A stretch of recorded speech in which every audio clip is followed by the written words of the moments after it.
السلام عليكم ورحمة الله وبركاته صاحبيال سودوادا مقعيقو وعمر محمد علي halka diga daawanaysaana waa kulmiye private school ku soo dhawaada mar labaad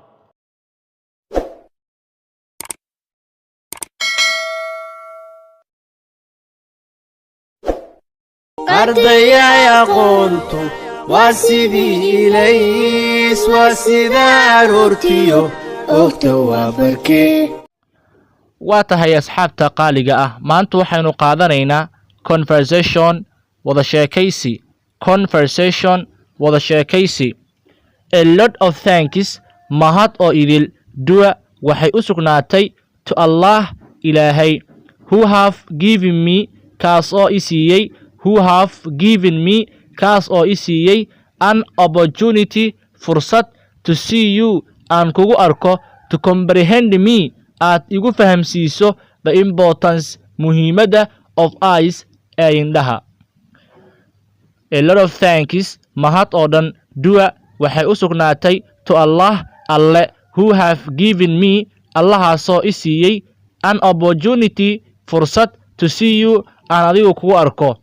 oo to comprehend me aadna igu fahamsiiso the importance muhiimadda of eyes ee indhaha B wuxuu yiri your eyes indhahaaga are vital to you aday muhiim ku yihiin and always had iyo jeer take care ka taxadir with them indhahaaga be careful ka taxadir rabbin inaad marmariso your eyes indhahaaga with dirty hands gacmo wasaqaysan inaad indhahaaga gacmo wasaqaysan marmarisana ka taxadir you might get an infection waxaa laga yaabaa inaad ka qaado infection always had iyo jeer gaad ka taxadir oo ka ilaali the damages dhaawacyada from your eyes indhahaaga ka ilaali seek raadi medical assistance caawinaad ama dhakhtarka indhaha raadi if you feel haddii aad dareento a terrible dhib from your eyes aad indhahaaga ka dareento don't watch ha daawanin or close ama ha u dhowaan to the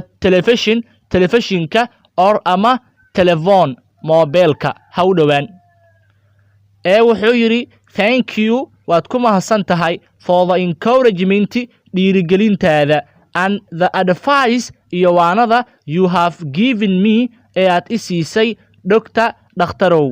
thank you waad ku mahadsan tahay for the encouragement dhiirigelinta